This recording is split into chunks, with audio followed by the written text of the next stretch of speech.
11वीं क्लास और हम लोग आज एक नया लेसन शुरू करने जा रहे हैं, units measurement and error analysis, है ना। हिंदी में इसको हम बोलते हैं मात्रक मापन तथा त्रुटि विश्लेषण।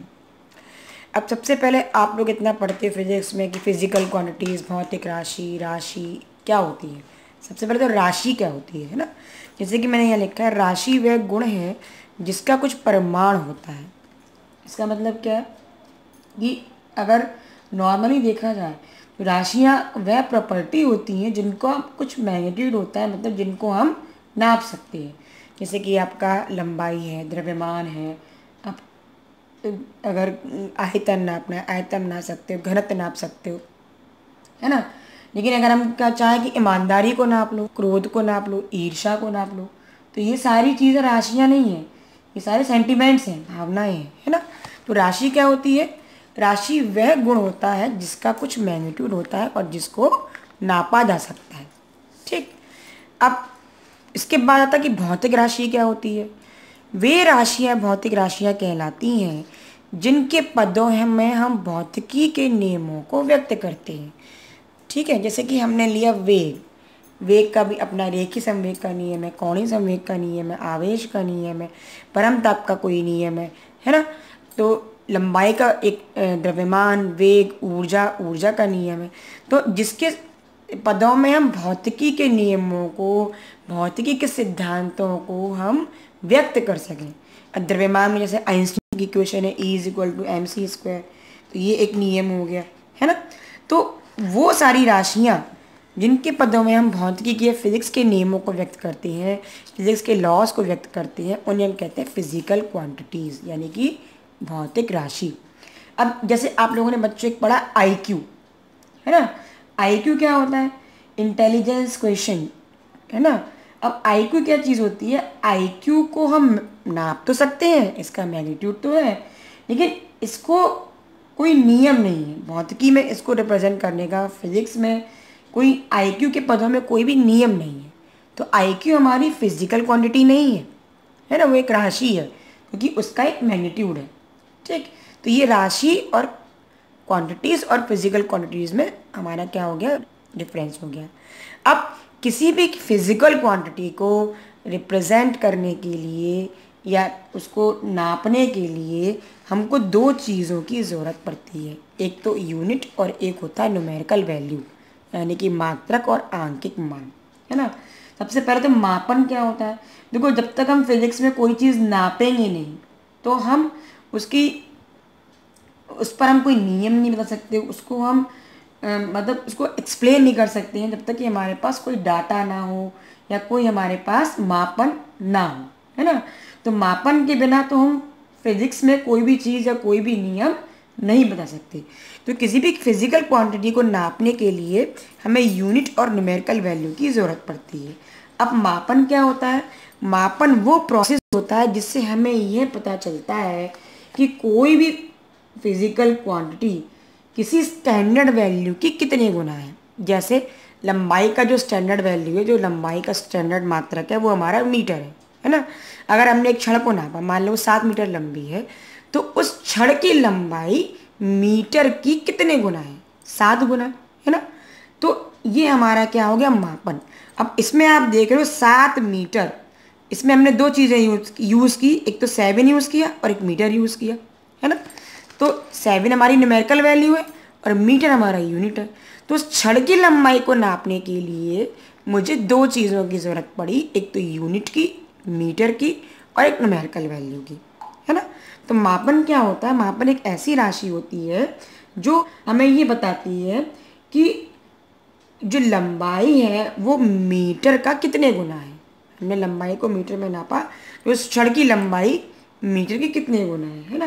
तो किसी दी हुई राशि को किसी स्टैंडर्ड वैल्यू में रिप्रेजेंट करने के लिए हमें क्या ज़रूरत पड़ती है? मापन की ज़रूरत पड़ती है। मापन के लिए दो चीज़ें चाहिए, मात्रक और न्यूमेरिकल वैल्यू। अब मात्रक क्या होता है? किसी भौतिक राशि के मापन के लिए निश्चित किए गए मान को, मतलब हमने इसमें एक स्टैंडर्ड वैल्यू हमने फिक्स कर दी। अब जैसे मीटर है तो मीटर की अपनी एक डेफिनेशन है ना, तो उसकी एक स्टैंडर्ड वैल्यू है। तो जब किसी भौतिक राशि के मापन के लिए निश्चित किए गए मान को हम उस राशि का मात्रक कहते हैं। मतलब उसमें हम जो फिजिकल क्वांटिटी है उसको हम एक स्टैंडर्ड वैल्यू से कंपेयर करते हैं, है ना। तो जैसे कि यहाँ पर मीटर है तो हमने जड़ की लंबाई उसको हमने मीटर से कंपेयर किया। मीटर की अपनी एक स्टैंडर्ड वैल्यू है, ठीक। तो मात्रक क्या होता है, फिर से ये ध्यान करो बच्चों, ध्यान से लिखना है इसको। मात्रक की डेफिनेशन कि किसी भौतिक राशि के मापन के लिए निश्चित किए गए मानक को, निश्चित किए गए स्टैंडर्ड वैल्यू को हम क्या कहते हैं, मात्रक कहते हैं, ठीक। अब आंकिक मान क्या होता है, अगर हमें उस मैग्नीट्यूड को, उस राशि को के मैग्नीट्यूड को रिप्रेजेंट करना है तो कितनी बार हम उसको शामिल करेंगे, वो उसकी क्या हो गई, न्यूमेरिकल वैल्यू हो गई, है ना। जैसे कि मैंने कहा छड़ की लंबाई 7 मीटर है, तो लंबाई को रिप्रेजेंट करने के लिए ये जो मीटर है हमने उसको कितनी बार इसमें जोड़ा, 7 बार जोड़ा, है ना। तो 7 उसकी क्या हो गई, हमारी न्यूमेरिकल वैल्यू हो गई, ठीक। तो किसी भौतिक राशि के मापन में उस राशि को रिप्रेजेंट करने के लिए, उस लंबाई को रिप्रेजेंट करने के लिए मैंने क्या किया, इस मीटर को 7 बार सम्मिलित किया, है ना। तो किसी भौतिक राशि के मापन के लिए उसके मैग्नीट्यूड को रिप्रेजेंट करने के लिए उसके मात्रक को जितनी बार मिलाया जाता है वो उसकी न्यूमेरिकल वैल्यू होती है। या कह सकते हो कि मात्रक के आगे जो नंबर लिखा है सिंपल भाषा में वो उसकी न्यूमेरिकल वैल्यू है। इसका मतलब हमने मात्रक को इतनी बार इसमें मिलाया है, ठीक। इसके बाद आता है कि किसी भौतिक राशि की जो न्यूमेरिकल वैल्यू होती है वो मात्रक के व्युत्क्रमानुपाती होती है। अगर हम न्यूमेरिकल वैल्यू को n से दिखाएं और मात्रक को u से रिप्रेजेंट करें तो इसके according n is inversely proportional to 1/u, यानी कि यहाँ से n into U is equal to क्या मिलेगा, कांस्टेंट। मतलब अगर हम न्यूमेरिकल वैल्यू को और मात्रक को गुणा करेंगे तो हमें कांस्टेंट वैल्यू मिलेगी, चाहे किसी भी यूनिट में करें, है ना। तो इससे अगर अगर हम दो सिस्टम अलग अलग लेते हैं तो n1 u1 एक सिस्टम में और n2 u2 अगर दूसरे सिस्टम में, अगर इनकी स्टैंडर्ड वैल्यू और मात्रा का गुणनफल है तो n1 u1 बराबर क्या हो जाएगा, n2 u2। ये फॉर्मूला आपका जब आप न्यूमेरिकल सॉल्व करेंगे तो उसमें आपका यूज़ होगा। अब इसके बाद जो हमने मात्रक लिया है किसी भी फिजिकल क्वांटिटी को रिप्रेजेंट करने के लिए उसकी क्या क्या प्रॉपर्टीज़ होनी चाहिए। पहली बात तो ये है कि जो हमने मात्रक लिया है उसका परिमाण और आकार सुविधाजनक होना चाहिए। मतलब ना तो बहुत बड़ा होना चाहिए और ना बहुत छोटा होना चाहिए, ठीक है। तो जिस राशि को हमें मापना है उसका जो मात्रक है वो सुविधाजनक होना चाहिए। दूसरा, स्टैंडर्ड रूप से परिभाषित होना चाहिए। मतलब उसकी एक परिभाषा ऐसी होनी चाहिए जिसको अंतर्राष्ट्रीय लेवल पे माना जाए। तो स्टैंडर्ड रूप से कैसी होनी चाहिए, परिभाषित होनी चाहिए। तीसरा क्या है, समय के साथ उसके मान में कोई परिवर्तन नहीं होना चाहिए। मतलब आपने जो स्टैंडर्ड वैल्यू उसकी ली है, डेफिनेशन जो ली है उसमें समय के साथ कोई परिवर्तन नहीं होना चाहिए। चौथा क्या है, ताप और दाब के साथ भी उसकी वैल्यू में कोई चेंज नहीं होना चाहिए। जैसे हमने जो मीटर की जो डेफिनेशन ली है, मीटर की जो स्टैंडर्ड डेफिनेशन है, मीटर की जो डेफिनेशन होती है वो हमारी क्या होती है, मीटर की स्टैंडर्ड डेफिनेशन ये है कि प्रकाश द्वारा एक सेकंड में 299,792,458 वे समय अंतराल में तय की गई पथ की लंबाई।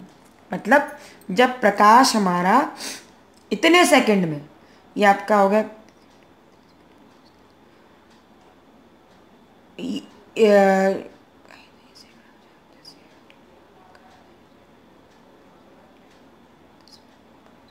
29,97,92,458, है ना।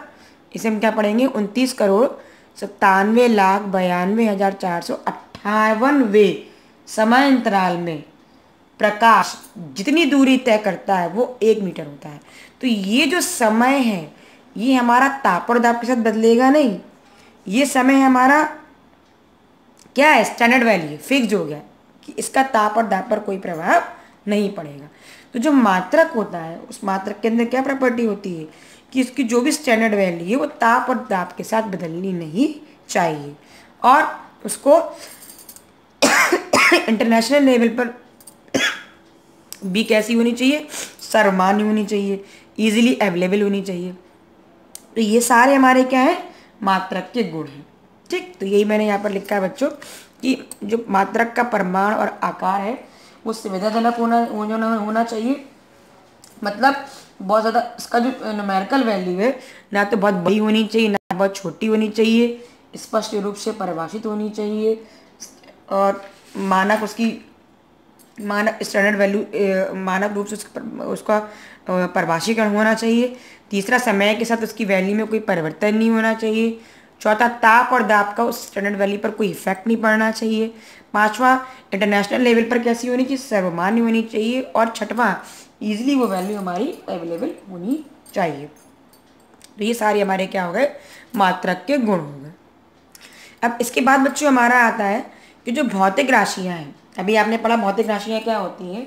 भौतिक राशियाँ हमारी वो राशियाँ होती हैं जिनके पदों में हम भौतिकी के नियमों को व्यक्त करती हैं।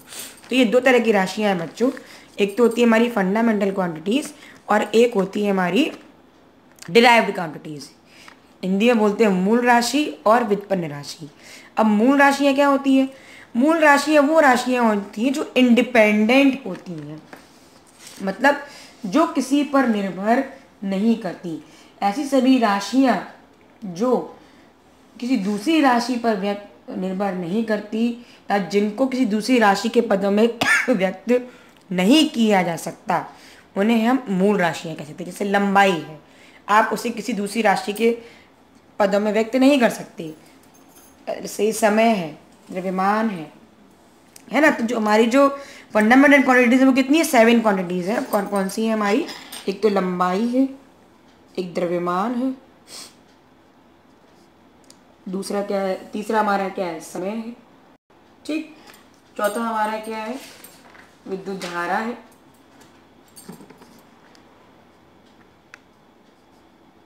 पांचवा हमारा ताप, फिर पदार्थ की मात्रा है,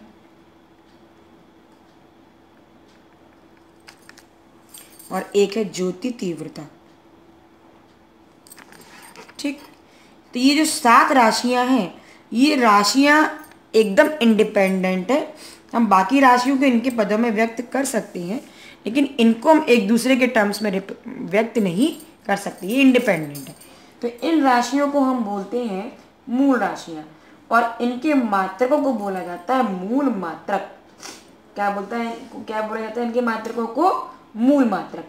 तो ये जो राशियां हमारी मूल राशियां हैं और इनके जो मात्रक होंगे वो हमारे क्या होंगे, मूल मात्रक। तो मूल मात्रक भी हमारे 7 होते हैं। तो जो लंबाई का मात्रक होता है बच्चों, वो आप लोगों को पता है, लंबाई का मात्रक मीटर होता है, द्रव्यमान का मात्रक किलोग्राम होता है, समय का मात्रक सेकेंड होता है, विद्युत धारा का मात्रक आप लोगों ने पढ़ा है बच्चों, एम्पियर होता है, ताप का मात्रक केल्विन होता है, पदार्थ की मात्रा इसका मात्रक होता है मोल, और ज्योति तीव्रता का मात्रक होता है कैंडेला। तो ये हमारे हो गए 7, ये क्या हो गए, मूल मात्रक हो गए। ठीक है, और ये जो राशियां ये हमारी मूल राशियां हो गई। ठीक, अब व्युत्पन्न राशियां क्या होती है, वो राशियां जिनको मूल राशियों के पदों में व्यक्त कर सकते हैं या उनकी सहायता से निकाल सकते हैं, उनको हम व्युत्पन्न राशियां कहते हैं। जैसे कि घनत्व, घनत्व बराबर क्या होता है, घनत्व बराबर होता है द्रव्यमान बटे आयतन, है ना। और द्रव्यमान का मात्रक क्या होता है, किलोग्राम, और आयतन का मात्रक क्या होता है, मीटर क्यूब, है ना। तो ये जो घनत्व है हमने उसको द्रव्यमान और आयतन के टर्म्स में रिप्रेजेंट किया, और इनके मात्रक किलोग्राम और मीटर क्यूब है। तो ये राशियां हमारी क्या हो गई, व्युत्पन्न राशियां, और ये मात्रक हमारे क्या होंगे, इन मात्रकों को हम कहते हैं व्युत्पन्न मात्रक, यानी कि डिराइव्ड यूनिट्स, वो यूनिट्स जिनको हम फंडामेंटल यूनिट्स की सहायता से डिराइव करते हैं। क्योंकि हमने इनको डिराइव किया है तो ये क्या कहलाएंगी, हमारी डिराइव्ड यूनिट्स। ठीक है, तो जिन राशियों को, जैसे घनत्व है, घनत्व हमारी क्या है, ये हमारी व्युत्पन्न राशि है, ये हमारी क्या है, व्युत्पन्न राशि। आयतन, आयतन बराबर क्या होता है, लंबाई गुणा चौड़ाई गुणा ऊंचाई, ये होता है ना। तो लंबाई चौड़ाई ऊंचाई ये तो हमारी क्या हो गई, मूल राशियाँ हो गई, और आयतन को हमने इसके टर्म्स में रिप्रेजेंट किया है, तो ये तो हमारी हो गई व्युत्पन्न राशि। ये हमारी क्या है, व्युत्पन्न राशि। और इसका जो मात्रक होगा, इसका मात्रक क्या होगा, मीटर क्यूब। तो ये हमारा हो जाएगा व्युत्पन्न मात्रक। ठीक है, तो वो राशियां जिनको हम फंडामेंटल क्वांटिटीज की सहायता से निकालते हैं उन्हें व्युत्पन्न राशि कहते हैं, और इनके मात्रकों को हम व्युत्पन्न मात्रक कहते हैं। अब इसके बाद बच्चों कुछ स्टैंडर्ड मैंने जो आपको 7 मूल मात्रक बताए हैं, इनकी परिभाषा आप देख लीजिए कि मीटर की परिभाषा क्या है। सबसे पहले आता है हमारा मीटर। ठीक है, मीटर की परिभाषा क्या है कि प्रकाश द्वारा निर्वात में 1 सेकंड के 29,92,458 समयांतराल में तय किए गए पथ की लंबाई 1 मीटर कहलाती है। मतलब जो लाइट है, अगर वो इतने समय में, आपका जो 29,97,92,498 जो समय है सेकंड का, इतने समय में जितनी दूरी तय करेगी वो क्या होगी, 1 मीटर होगी। अब इसके बाद आपका आता है किलोग्राम। ये तो आपकी परिभाषा हो गई। इसके बाद इसके कुछ मात्रक भी हैं, जैसे कि 1 किलोमीटर इज इक्वल टू, आप लोगों ने पढ़ा होगा 10⁻³ मीटर होता है। 1 centimetre is equal to 10⁻⁻² metre, या उल्टा पढ़ा है 1 metre is equal to 10⁻² centimetre पढ़ा है ना। 1 माइक्रोन याद रखिएगा बराबर होता है 10⁻⁻6 मीटर। 1 एंगस्ट्रॉम बराबर होता है 10⁻⁻10 मीटर। 1 फर्मी, इसको F से लिखते हैं, बराबर होता है 10⁻⁻15 मीटर। 1 डेसीमीटर बराबर आपने पढ़ा होगा 10⁻⁻1 मीटर। 1 मिलीमीटर बराबर होता है 10⁻⁻3 मीटर, है ना। इसी प्रकार से 1 x यूनिट बराबर होता है 10⁻⁻13 मीटर। ठीक, ये सब मात्रक क्या हो गए, छोटे मात्रक हो गए। अब इसके बाद कुछ बड़े मात्रक भी लंबाई के होते हैं। एक होता है प्रकाश वर्ष। क्या होता है, प्रकाश वर्ष। प्रकाश वर्ष भी लंबाई का मात्रक है, दूरी का मात्रक है। तो प्रकाश वर्ष वह दूरी है जो प्रकाश निर्वात में 1 वर्ष में तय करता है। ठीक, प्रकाश वर्ष क्या है, प्रकाश वर्ष वह दूरी है जो कि प्रकाश निर्वात में 1 वर्ष में तय करता है। ठीक है, तो 1 प्रकाश वर्ष दूरी बराबर क्या होता है, दूरी बराबर होता है 4 गुणा समय। तो 1 प्रकाश वर्ष ये दूरी हो गई, चाल यानी कि प्रकाश की चाल होगी, 4 गुणा समय होता है ना, यानी कि आप इसको लिख सकते हैं v × t। ठीक, ये है प्रकाश की चाल। v क्या है, प्रकाश की चाल, और प्रकाश की चाल होती है 3 × 10⁸ मीटर पर सेकेंड। ठीक, समय हमने क्या लिया है, 1 वर्ष। तो 3 × 10⁸ इंटू वर्ष को हमें सेकंड में कन्वर्ट करना पड़ेगा। तो ये होगा 365 डेज हो गए। डेज को आप किस में कन्वर्ट करोगे, आवर्स में, आवर्स को मिनट में, और मिनट को सेकंड में। ठीक, जब इन सब को मल्टीप्लाई करोगे तो आपको आंसर मिलेगा 9.46 × 10⁻15 मीटर। यानी कि 1 लाइट ईयर, इसको इंग्लिश में बोलते हैं, 1 light year is equal to होता है 9.46 × 10⁻15 मीटर। ठीक, इसके बाद आता है 1 किलोग्राम। 1 किलोग्राम नहीं, किलोग्राम। किलोग्राम का स्टैंडर्ड डेफिनेशन क्या है ना। तो 1 किलोग्राम, आप लोग सारी चीज़ें नोट कर लीजिएगा नोटबुक में। 1 किलोग्राम पेरिस में रखे प्लेटिनम, इरिडियम मिश्र धातु के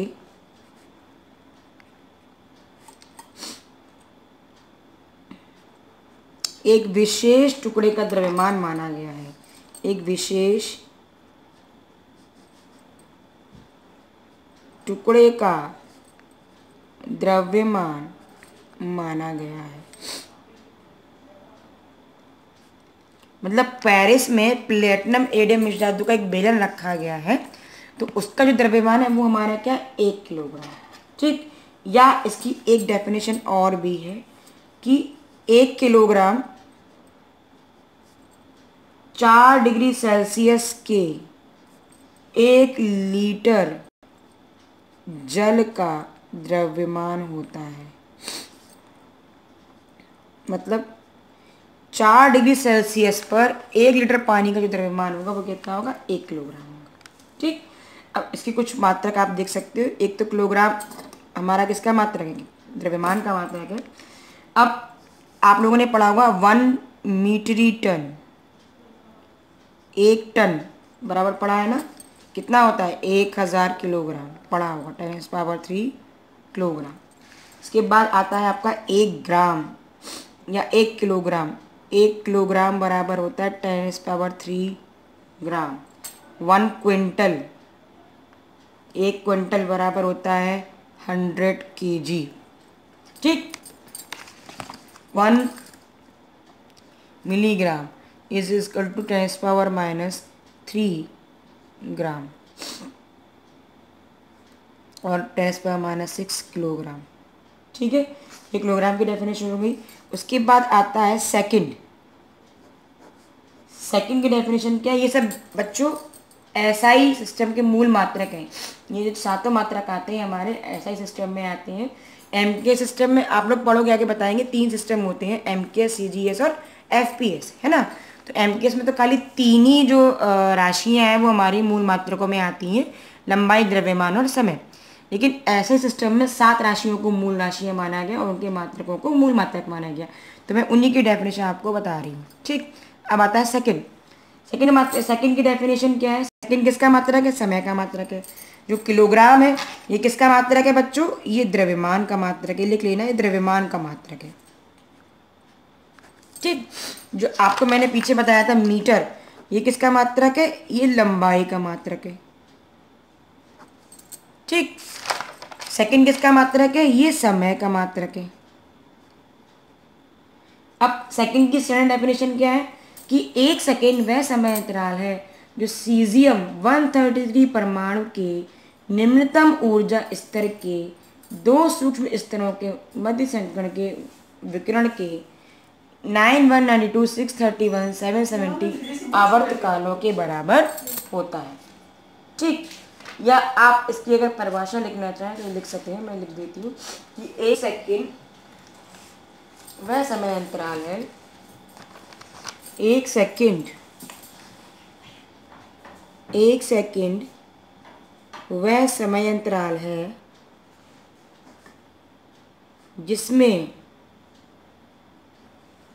एटॉमिक क्लॉक में, परमाणु घड़ी में,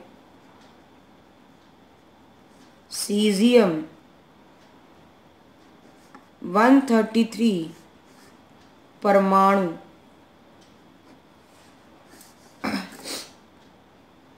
9192, 631, 770 कंपन करता है। मतलब सीजियम 133 का परमाणु इतने कंपन जिस समय में करता है वो हमारा क्या है, 1 सेकंड। ठीक, तो 1 सेकंड वह समय अंतराल है जिसमें एटॉमिक परमाणु क्लॉक में सीजियम 133 का परमाणु आपका 9,19,26,31,770 बार कंपन करता है। ठीक है, अब इसके बाद सेकंड के भी कुछ मात्रक हैं आपके, जैसे कि घंटा, मिनट तो आपको पता ही है ना। 1 मिली सेकेंड अगर हम लिखते हैं 1 मिली सेकेंड, तो 1 मिली सेकेंड जो होता है 10⁻³ सेकेंड के बराबर होता है। 1 नैनो सेकेंड 10⁻⁹ सेकेंड के बराबर होगा। 1 माइक्रो सेकेंड माइक्रो का मतलब -6, नैनो का मतलब -9, ये आपको याद करना पड़ेगा। पिको का मतलब 1 पिको सेकेंड, पिको का मतलब 10⁻12, फर्मी का मतलब 10⁻15। ठीक है, तो ये हो गया। ठीक, इसके बाद तुम्हारा आता है, ये तो एम के सिस्टम की तीनों मात्रक उनकी डेफिनेशन हो गई, लंबाई, लंबाई का जो मात्रक है वो मीटर, उसकी डेफिनेशन, द्रव्यमान का मात्रक किलोग्राम, उसकी डेफिनेशन, और समय का मात्रक सेकंड, उसकी डेफिनेशन। ये तो एम के सिस्टम के 3 मात्रक हो गए। इसके बाद ऐसे सिस्टम में जो आपका आया एम्पियर। एम्पियर की परिभाषा क्या होगी बच्चों कि एम्पियर वह धारा है जो निर्वात में अगर 1 मीटर की दूरी पर 2 तार रखे हुए हैं जो सीधे समांतर तार हैं, और अगर ये 1 मीटर की दूरी पर स्थित है तो उनकी प्रति मीटर तार की लंबाई पर जो बल कार्य करता है, ये बल हमारा होता है 2 × 10⁻⁷ न्यूटन के बराबर होता है। तो अगर इसमें 1 एम्पियर धारा बहेगी, अगर 2 तार निर्वात में 1 मीटर की दूरी पर रखे जाएं और उनमें धारा जो होती एक ही दिशा में बहती है, तो उनकी प्रति मीटर तार की लंबाई पर अगर 2 × 10⁻⁷ न्यूटन का बल कार्य करता है, इसका मतलब इस तार में जो धारा बह रही है वो हमारी कैसी है, 1 एम्पियर है। ठीक, तो डेफिनेशन इसकी हो गई। तो आप यहाँ क्या लिख सकते हो, 1 एम्पियर वह धारा है जो निर्वात में 1 मीटर की दूरी पर स्थित 2 सीधे अनंत लंबाई के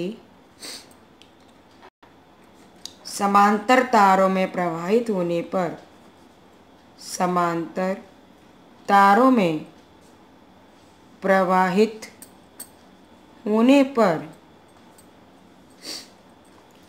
तार की प्रति मीटर लंबाई पर तारों के बीच